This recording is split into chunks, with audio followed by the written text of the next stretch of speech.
Bank करप्सी या loan ना चुकाने का कोई नाटक, ये है एक्टर्स। और एक्टर्स पे भरोसा करना उतना ही मुश्किल है जितना एक सांप पे भरोसा करना कि वो नहीं काटेगा।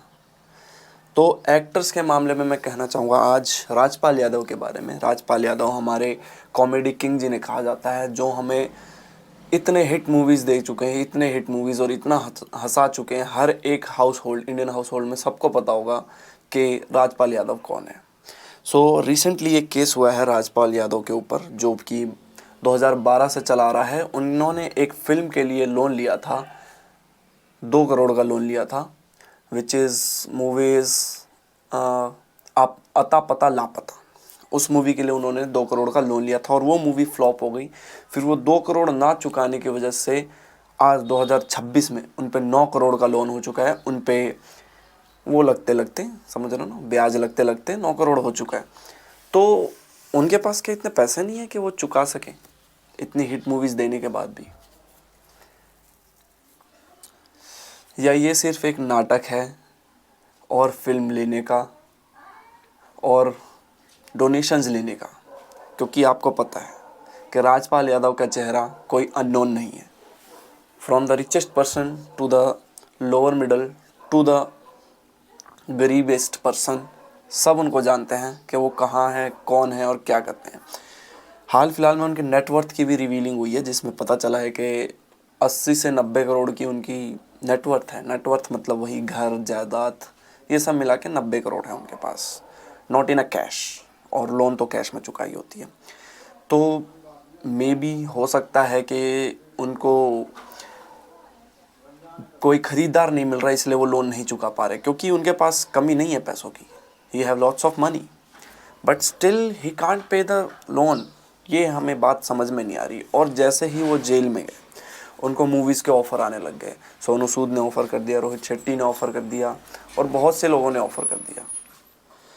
तो क्या इससे हमें ये समझना चाहिए कि ये सब नाटक है, ताकि उन्हें कोई और फिल्म, बढ़िया बढ़िया फिल्म मिल सके? लाइक सोनू सूद, रोहित शेट्टी और बहुत सारे लोगों ने उनको ऑफ़र कर दिया। बहुत सारे लोगों ने डोनेशन के लिए अपना हाथ आगे बढ़ाया कि भाई हम डोनेट करेंगे, उनका लोन रीपे करेंगे। इतना सारा नेटवर्थ होने के बाद भी, इतने सारे जायदाद, ज़मीन, बहुत सारी चीज़ें होने के बावजूद भी 9 करोड़ के लोन के लिए उनको जेल जाना पड़ा। और बहुत सारे लोगों ने उनको ये बोला कि भाई हम आपके लिए रीपे कर देंगे।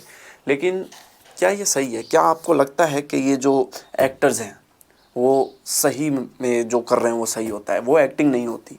क्योंकि आप पहले भी देखोगे, जो बहुत सारे एक्टर्स हैं वो क्या करते हैं, जेल चले जाते हैं, यहाँ बहुत सारी ऐसी चीज़ें कर देते हैं कि उनकी फ़िल्म हिट हो, उनकी नेक्स्ट फिल्म का प्रमोशन हो जाए। तो मे भी हो सकता है कोई नेक्स्ट फिल्म आने वाली हो, उसके प्रमोशन के लिए वो अंदर गए हो। तो मेरा कहना यही है कि आप किसी पे बिलीव मत करो। राजपाल यादव हो, चाहे सलमान खान हो, सुनील शेट्टी हो, कोई भी हो, एवरीवन इज़ अ एक्टर। और एक्टर का काम है एक्टिंग करना, चाहे वो कहीं भी हो, anywhere, they are just acting. So actors पे बिलीव करना बंद करो, एक्टर्स की वो करना बंद करो, वाहवाही, ठीक है। एंड होप सो कि उनके जल्दी से ये केस सॉल्व हो। आपको क्या लगता है, उनके पास वकील करने के पैसे नहीं थे क्या? इतने सारे पैसे हैं उनके पास, वकील कर सकते हैं, क्या कर सकते हैं, लेकिन फिर भी वो जेल गए, सरेंडर किया उन्होंने, जेल गए। सो हो सकता है कि ये एक चाल हो, एक बॉलीवुड का कुछ इनसाइड हो। और उन्होंने ये भी कहा था कि बॉलीवुड में, इंडस्ट्री में कोई अपना नहीं है, सब पराए हैं। ऐसा कुछ नहीं है, सब मिलजुल के ही काम कर रहे हैं, तभी काम बढ़ रहा है। अदरवाइज़ सब एक दूसरे के लिए नहीं होते हैं, ठीक है। तो एक्टर्स प्लीज़ नोट इट कि जनता पागल नहीं है, जनता को पागल ना बनाओ। जनता बहुत ही समझदार है और जनता, मैं यही कहना चाहूँगा कि एक्टर्स के झांसों में मत आओ, ठीक है। मानता हूँ उनके हालात बुरे हैं अभी, राजपाल यादव के, बट जिम्मेवार भी वही हैं खुद। तो इसमें आपको और मुझे झांसे में नहीं आना है, ठीक है। तो मेरा कहना यही है कि अपने मन के ऊपर चलो और हमेशा सच्चाई की तरफ भागो। कभी भी एक्टर्स के एक्टिंग के पीछे मत भागो, सच्चाई के पीछे भागो। क्या सच्चाई है? तो सच्चाई यही है, हो सकता है ये ना भी हो, कि कोई मार्केटिंग स्टंट है मेरे ख्याल से। तो जहाँ तक कि मुझे लग रहा है कि उनके नेक्स्ट फिल्म आने वाली होगी कोई, उसके लिए मार्केटिंग स्टंट है। और देखते हैं आगे क्या होता है। तब तक के लिए लाइक, शेयर, सब्सक्राइब करना ना भूलें। बने रहिए सुदामा रिएक्ट्स पे।